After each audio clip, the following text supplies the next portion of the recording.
Okay, thank you very much, and good evening, and welcome to council Monday, May 12th, 2025. Call the meeting to order at 4 p.m. As always, just to remind you to turn off your mobile device, put them on vibrate. I have an agenda motion here. Does anybody have any additional to the agenda for Monday, May 12th, 2025 meeting of council? I'm going to just add on the council report, a little highlight, verbal highlight. Mover, Councilor Wilson and Councilor Lake. Any others? No? All in favor? Carried. Thank you. Any declarations of interest tonight? Hearing none. Call a question. All in favor? Sorry. Don't need that for declaration of interest, right? Got a motion here that everybody adopts the minutes of the regular meeting of council held on Monday, April 28th, 2025, as circulated amended. Moved by Councilor Valens, seconded by Councilor Giuliano. Any questions, errors, omissions in those minutes? Hearing none. Call question. All in favor? Carried. Thank you very much.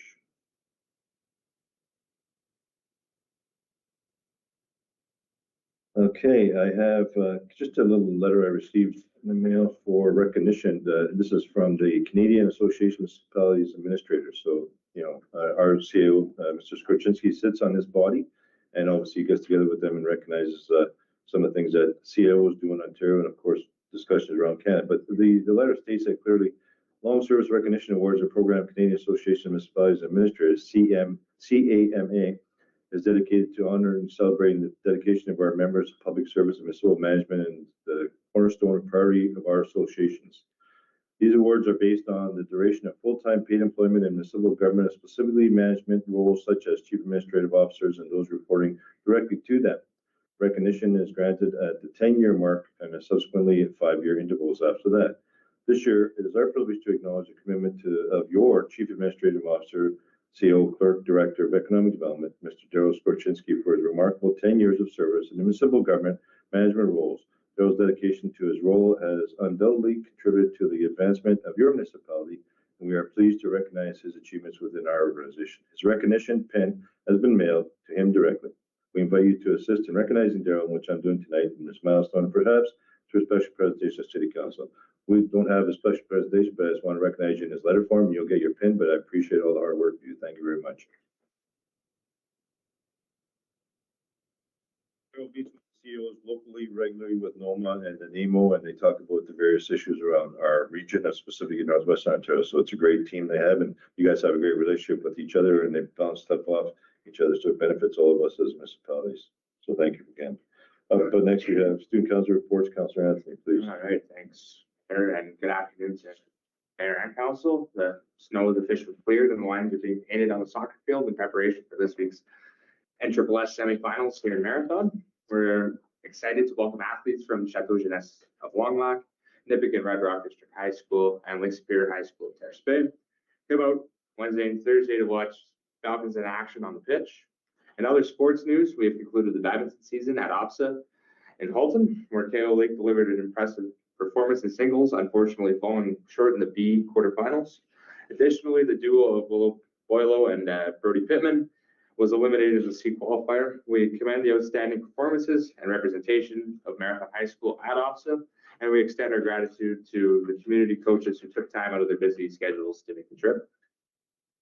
Over the past week, Marathon High School has focused significantly on skilled trades and the excellent job opportunities they offer to Marathon, the surrounding region, and the rest of the province as we continue to grow. This week, we had an inspiring presentation from Jamie McMillan, a passionate advocate for trades, who shared her experiences regarding the barriers she encountered when entering the industry and the successes and recognition she has achieved through her work in trades. Additionally, students from Marathon High School participated in the Provincial Skills Ontario competition last week in Toronto, where they represented our school admirably in the spirit of trades and healthy competition. Lastly, I would like to thank community members and student workers for their hard work cleaning up the town this past weekend. Your efforts have not gone unnoticed. I would also like to thank and acknowledge our golf course crew. As the days go by, our course continues to improve, and I can't wait to have it open later this week. Thank you very much. And I think you're not the only one. There's a few other people fighting at the bit to get out there. So hopefully it'll be a nice weekend, especially being a long weekend this weekend. Okay, thanks for that. Any questions? Up next, we have a report on 2025 tax ratios. Mr. Skorczynski, Mr. Verbal. Mr. Verbal.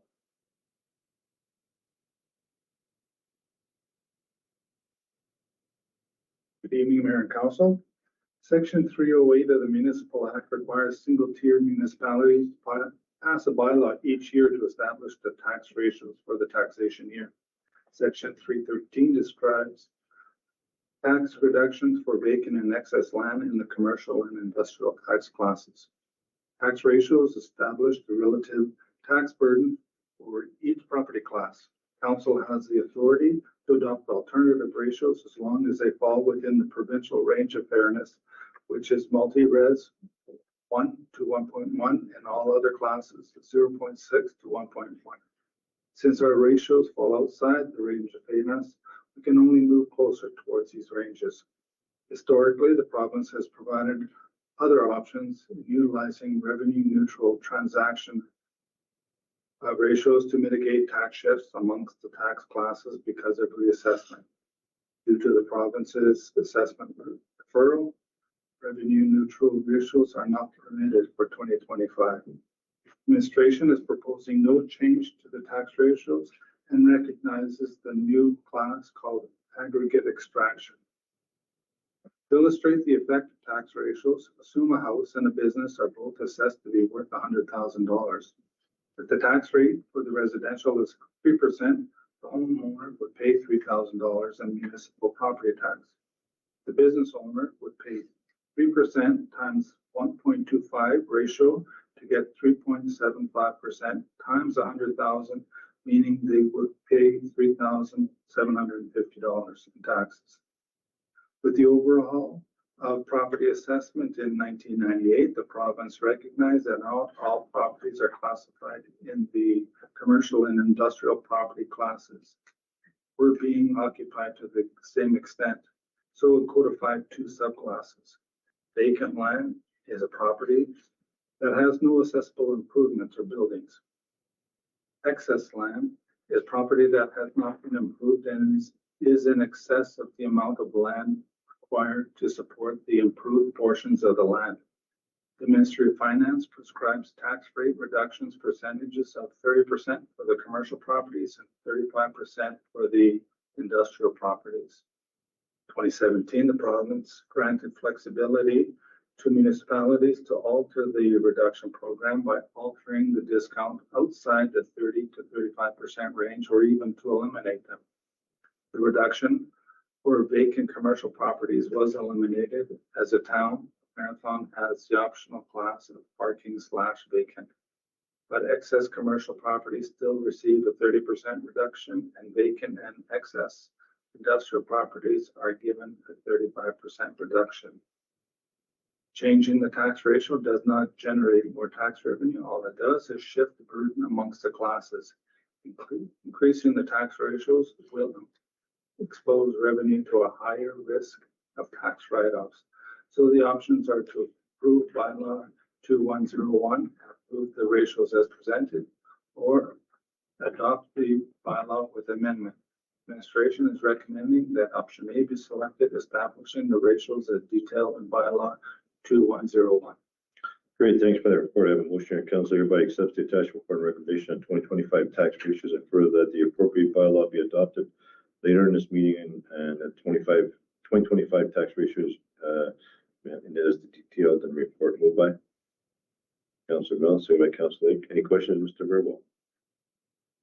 I have one. Councillor Lake? I always like this one. So in the old days, the tax rate on the mill was really quite high, and then that went down as the mill struggled, and you want to try to keep it alive.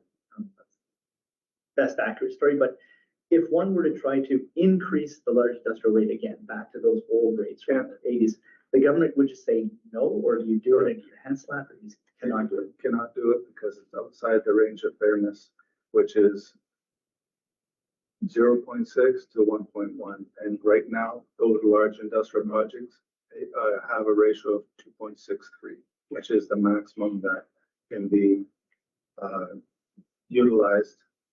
So the only way to shift burden off of the residential class, which is I think what everybody wants, is growth. That's the only way out of this model, right? Essentially, you have to have a new large industrial come in, or you have to have more residents come in, or more businesses, and then the shift comes because that property class grows. the ratio will stay the same, but The revenue. revenue will come. Yeah. You have additional assessment. This, we've kept constant for over 10 years on this stuff. Probably once the province does get back into reassessment, they'll have so many tools because the headache of shifting taxes on the residential will be enormous.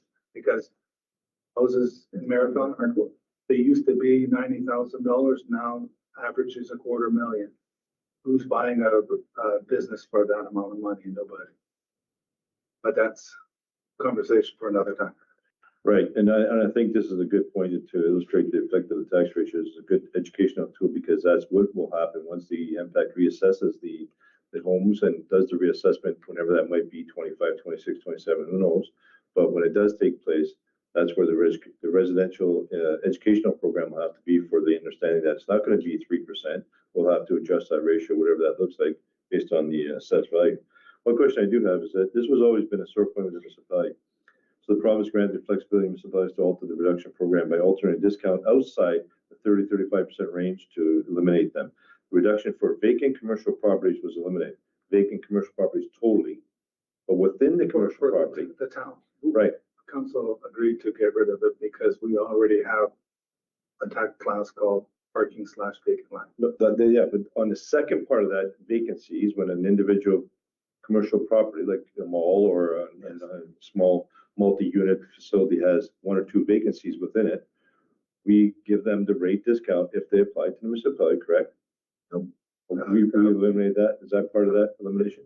The vacancy rebate was done away with over 5 years ago. So that was including in this part here as well. We discussed that because we had that in place.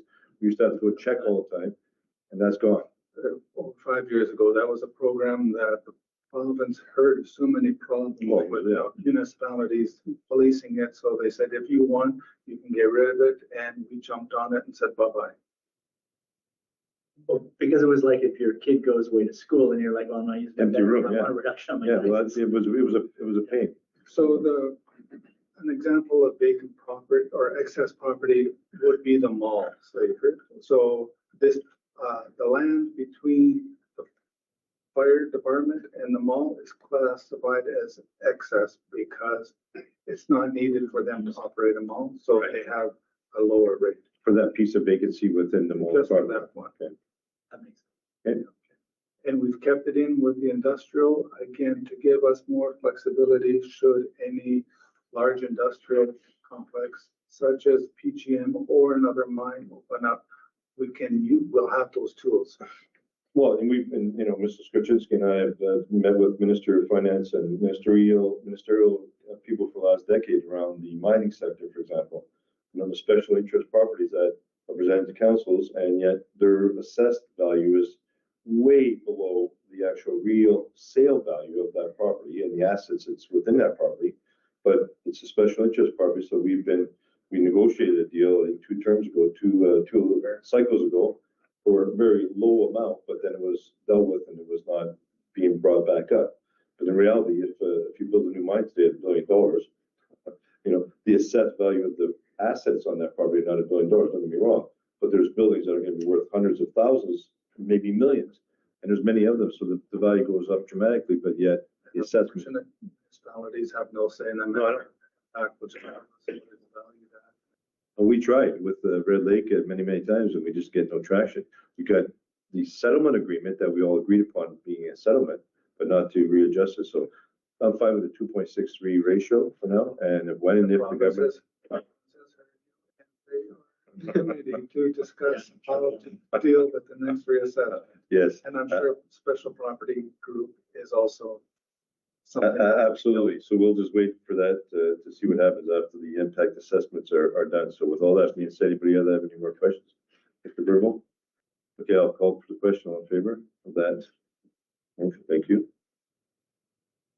Up next, we have the report on 25 final tax levy, Mr. Verbal. On April 28th, the 2025 budget was approved with bylaw 2100. 2 minutes ago, we talked about tax ratios and hopefully we'll have this passed by bylaw 2101. requires specifying a tax rate by property class. The rates are attached to Schedule A. There's one caveat on the education rates. The province maintained an education rate of 0.0098 for properties whose payment in lieu are retained by the municipality to be higher than other properties, which is 0.0088. An example of an education tax a municipality can keep instead of transferring to the school boards is taxes paid by Canada Post. In 2024, council approved the write-off of $156 as the federal government does not pay the higher rate. So the options are approve the 2025 final levy of taxes as presented or approve them with amendments. Administration recommends that option A be approved and that bylaw 2102 adopting the 2025 final levy of taxes be approved as presented. Thank you much. I do have a motion here that council hereby accepts the attached warrant recommendation of 2025 final tax levy. I refer that the appropriate bylaw be adopted later this meeting, adopting that 25 final levy as in the detailed report by Councilor Balance, second by Councilor Lake. Any questions? Hearing none. Call the question. All in favor? Thank you, sir. About bylaws. Bylaw 2021-01 being a bylaw to set tax ratios, confirm property classes, and to set tax rate reductions for the prescribed property subclasses of the town of Marathon. 2025 taxation year to be read first, second, and third time finally passes 12th day of May 2025. Moved by Councilor Wheeler, Councilor Lake. Any questions? Hearing none, call question. All in favor? Hearing, thank you. Bylaw number 2102 being a bylaw to adopt the final levy of taxes for the year 2025 and the collection of said taxes to be read first, second, third time. Finally passes 12th day of May 2025. Moved by Councilor Valance, second by Councilor Giuliano. Any questions to that one? All in favor? Thank you very much.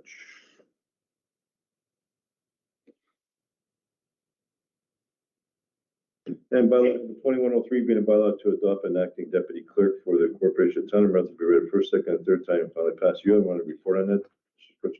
Yeah, it's very simply, it's just a procedural matter. Ms. Goodchild will be going off on maternity leave at the end of June. So it's just a bylaw to appoint Ms. Watson, acting deputy clerk of the municipality. Yep. For that maternity period. Good, thank you, and welcome. So with that being said, 2023 being a bylaw to adopt the acting deputy clerk for the corporation Town of Marathon to be read first, second, and third time finally passes 12th day of May 2025. Moved by Councilor Lake, second by Councilor Valance. Any questions? Does that mean you get to marry people? Yes. That's awesome. That's a great job. All in favor? Carried, thank you. And prior to going during this meeting, we have an in-camera meeting to discuss. No, sorry, No intent. creating a pink sheet. That's tomorrow's special meeting. We will adjourn at the hour of 4:20 p.m. Moved by Councilor Lake, second by Councilor Balance. Thank you very much. Have a good night.